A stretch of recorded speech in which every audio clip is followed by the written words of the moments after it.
वर्तमान समय में चेतन अचेतन की जो पूरी परिभाषा है उसको लेकर के ज्यादा ही विचार और चिंतन हो रहे हैं।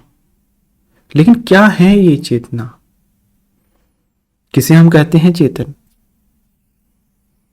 ये बिल्कुल महत्वपूर्ण प्रश्न है और ये सदी इसी चर्चा का सदी रहने वाला है, क्योंकि वर्तमान समय में जिस प्रकार के आर्टिफिशियल इंटेलिजेंस मॉडल्स आ रहे हैं वो सारे कार्य कर पा रहे हैं जो मनुष्य जिसको बौद्धिक क्षमता या चेतना के गुण समझता था, है ना। अतीत में तो इस पे ग्रंथ भी लिखे हैं जो कहते हैं कि अभी जिसका उपयोग करते हैं गुण कर्म विभाग रस्य, है ना, गुण और कर्मों के आधार पे विभाजन करेंगे कि कौन किस लेवल का है, किस चेतना में। पूरा चेतना का विज्ञान ही इस पे आधारित कर दिया गया है।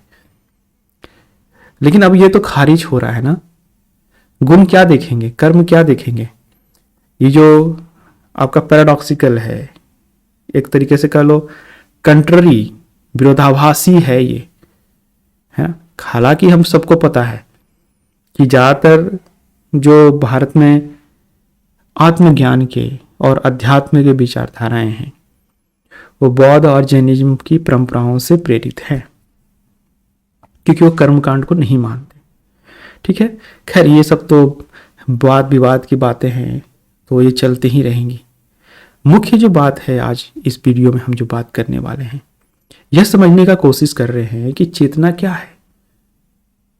देखो, चेतना को समझा नहीं जा सकता, दिस इज इनकॉम्प्रिहेंसिबल कह सकते हो, जिसको बुद्ध ने अव्यकृत प्रश्न करके कहा है। 10 कुछ ऐसे प्रश्न हैं, संसार है या नहीं, मुक्ति है या नहीं, कौन चेतना को जान गया, चेतना को जानने वाला फिर रहता है या नहीं, ऐसे बहुत सारे प्रश्न हैं। आत्मा और शरीर एक है क्या, ये ऐसे ऐसे प्रश्न हैं। तो चेतना से संबंधित ही वो प्रश्न है कि चेतना का स्वरूप क्या है ना। तो बुद्ध ने तो उसका स्वरूप नहीं बतलाया, उन्होंने बतलाया कि व्हाट इज द मैटर, क्या इन सब का मैटर है कुछ। वो बहुत ही छोटा सा एक उदाहरण है, जब बौद्ध दर्शन को पढ़ते हैं तो उसको समझाने के लिए एक उदाहरण आता है कि किसी व्यक्ति को किसी ने तीर लग गई, किसी तरीके से तीर लग गई है। अब कोई आ रहा है तो उस व्यक्ति से पूछ रहा है कि किस दिशा से आई, किसने मारा। तो it is not the immediate thing you have to do. Immediate क्या है और जो फर्क डालेगा वो क्या है कि तुम उस तीर को निकाल करके उसका इलाज करो, that is the immediate thing, है ना। तो सारा कॉन्सेप्ट उस मोमेंट के इर्द गिर्द है उसमें, कि उस मोमेंट में आप खुद को लाइए, द नीडी, जो जरूरत की है, और जरूरतों को भी मिटा दीजिए, है ना। लग्जरी में मत फंसिए, पहले जरूरतों तक आइए और जरूरतों में फिर उस जरूरतों के बियॉन्ड चली जाइए, तो इंडिपेंडेंसी आएगी आपके अंदर एक। वो इंडिपेंडेंसी ही लिबरेशन से है। ठीक, तो हम चेतना की बात कर रहे थे। तो चेतना क्या है? क्या मैटर है, क्या नॉन मैटर है? बड़ा ही आप देखोगे कि रहस्यमय है अगर आप इस पे थोड़ा विचार करो, क्योंकि जिस चीज में विचार पहुंच नहीं पाती वो रहस्यमय हो ही जाता है, और ये विचार का वस्तु है नहीं चेतना। तो हम जो बात कर रहे थे वो गुण कर्म की बात कर रहे थे, कि बहुत सारे ऐसे ग्रंथ हैं जिन्होंने बोला कि हम चेतना के जो आधार है उसको गुण कर्म मानेंगे, और वो फेल हैं एक तरीके से। आप समझो तो उनका जो एक बैकवर्ड दर्शन हो गया वो, क्योंकि गुण प्रकृति होते हैं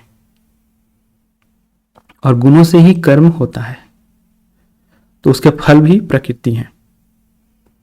तो जो पुरुष जागा है वो गुणों और उनके कर्मों और उनके फलों में कभी भी लिप्त नहीं होता। ठीक, तो जब ऐसी बात है तो फिर आपको किसी को कैटेगराइज करने की क्या जरूरत है, किसी पे कोई नियम लादने की क्या जरूरत है। Let everything be as it is.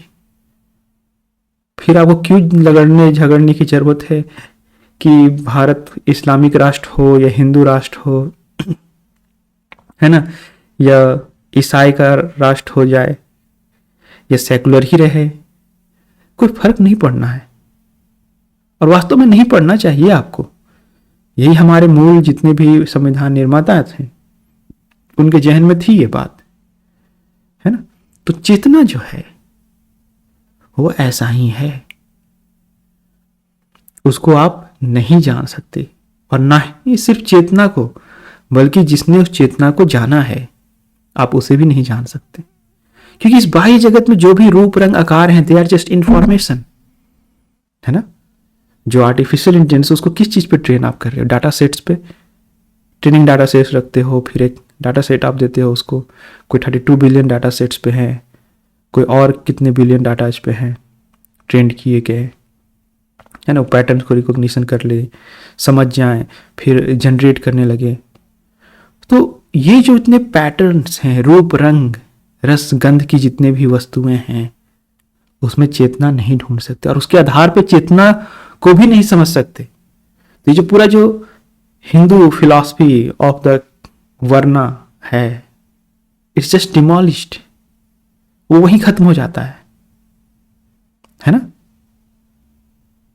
वो एक तरीके से मूर्खतापूर्ण दर्शन, मूर्खतापूर्ण वाली बात आ जाती है। उसका संबंध पूरी तरीके से सामाजिक है, उसका कोई आध्यात्मिक संबंध नहीं है। जैसा मैंने बोला कि भारत में अध्यात्म और जितने भी स्व को जानने की या चेतना को जानने की जितनी भी धाराएं निकली है, वो सब ज्यादातर एक ऐसी धारा से निकली जिससे बुद्धिज्म और जैनिज्म जैसे धाराएं आई हैं, और वो कोई वैदिक नहीं है। वैदिक के नाम पे कुछ भी कचरा डालोगे सोसाइटी में या झूठ बोलोगे तो नहीं चलेगा। वेदों में कुछ ऐसा नहीं है। यज्ञ हैं, कर्मकांड हैं, गौ हत्या भी है ना। उस सब पुस्तकें लिखी गई, आप पढ़ लेना, वो सब है। एक अलग धारा थी जिसने सत्य को ढूंढने का कोशिश किया, है ना।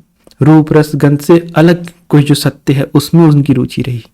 उनकी रुचि इसमें रही ही नहीं कि तुम गुण कर्म में के आधार पे क्या बनाते हो नहीं बनाते हो, है ना। तो अमृत की धारा को लेकर के कोई उसमें विष की धारा मिला दे, है ना, तो वो है मोस्ट ऑफ द जो रिलीजियस टेक्स्ट हैं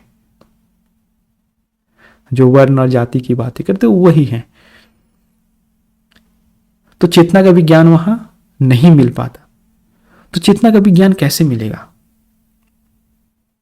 देखो, इसका बहुत सिंपल सा रास्ता है। खुद की स्वीकृति, ईमानदारी और स्व की खोज से तुम चेतना को जान पाओगे। तुम वही हो या नहीं हो, that is the secondary matter.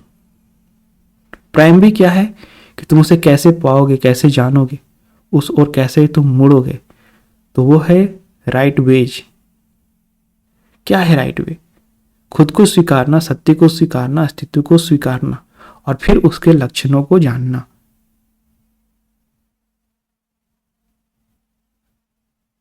लेकिन तुम इन सब में कहीं भी रुककर सोचने को तैयार नहीं। तुम बस चले जा रहे हो भीड़ में, दौड़े जा रहे हो भीड़ में। नहा लेंगे, इस पेड़ में पानी दे देंगे, वहां दूध चढ़ा देंगे, एक तिलक लगा लेंगे। एक तिलक लगाते हैं जैसे कुंडलिनी जागृत हो जाएगी। ऐसे ऐसे बेकार की जो सड़ी गली रीतियां हैं, जो सिंबॉलिक है अहम की, सामंतवाद की, उसमें फंसे पड़े हो तो चेतना को कभी नहीं पा पाओगे। क्योंकि तुम चेतना की दिशा में बढ़ोगे, तुम्हारी यही जो धारणाएं हैं, अहम की, सामंतवादी जो धारणाएं हैं, वो तुम्हें पकड़ लेगी, है ना। देखो, बौद्ध दर्शन का ही देखो एक तरीके से आधार लेकर के आप देखोगे जो बौद्ध दर्शन की जो धाराएं हैं उसका आधार लेकर के बाद में अद्वैत सिद्धांतों का जो रचना किया गया। तो बौद्ध ने जिसे कहा कि इन प्रश्नों का उत्तर नहीं पा सकते, अव्यकृत प्रश्न हैं, you can not get the answer, satisfied answer, because ये इनकॉम्प्रिहेंसिबल है। उसी को बाद में क्या अच्छा इनकॉम्प्रिहेंसिबल नहीं है तो एक अपॉर्चुनिटी क्रिएट किया कि इसको तो फिर तो फिर इसको बोला क्या गया, अनिर्वचनीय माया। तो एक बड़ा ही अनूठा आप कह सकते हो, या बड़ा ही एक पूरे इस प्रोसेस में शब्द निकल के आया अद्वैत दर्शन का। अच्छा शब्द है अनिर्वचनीय, जिसको नहीं बोल सकते, वही है। वहां वो मौन रह गया, उस मौन को इन्होंने नाम दे दिया, है ना। तो इसमें कोई राग द्वेष की बात नहीं है, लेकिन हमें एक प्रोसेस समझना पड़ेगा कि कौन किस धारा में आपको ले जाने की कोशिश कर रहा है। एक ले जाने की कोशिश कर रहे हैं आपको आत्मज्ञान की ओर, आत्मशोध की ओर, मुक्ति की ओर, और एक ले जाने की कोशिश कर रहे हैं गुण कर्म प्रकृति की ओर, उसके आधार पर जो क्लासिफिकेशन है उसकी ओर, उसमें जो जड़ता है उसकी ओर, है ना। यही कारण है कि तुम देखोगे कि जैसे ही भारत एक समय बहुत बड़े इलाके में फैला हुआ था, विविधताएं थी, लेकिन धीरे धीरे इस्लामीकरण हो गया और दूसरे धर्म भी आ गए, क्योंकि धर्म का जितना रोल है वो बाकी धर्म भी फुलफिल करते हैं। अध्यात्म का जो रोल है वो धर्म से बिल्कुल अलग है। अध्यात्म मतलब मुक्ति, धर्म मतलब सामाजिक अहंकार ताने बाने को बैलेंस करने का, पाखंड करने का एक रास्ता। बिल्कुल स्पष्ट ये बात है। धर्म धंधा है, तो धंधे में पड़ना है तो धर्म में जाओ। अगर मुक्ति सत्य चाहिए, स्व को जानना है, तो अध्यात्म का मार्ग अपनाओ, बौद्धत्व का मार्ग अपनाओ। इसका मतलब ये नहीं कि तुम किसी धर्म को अपना लो, ना ही बौद्ध धर्म, ना ही क्रिश्चियनिटी, ना ही हिंदुइज्म, ना ही इस्लाम।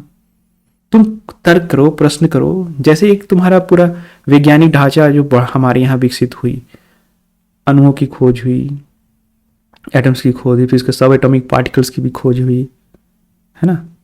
तो उसी प्रकार से तुम्हें भी अपने जीवन में अध्यात्म को लाना होगा, तभी तुम समझ पाओगे कि चेतना क्या है। आज यही रखते हैं, धन्यवाद।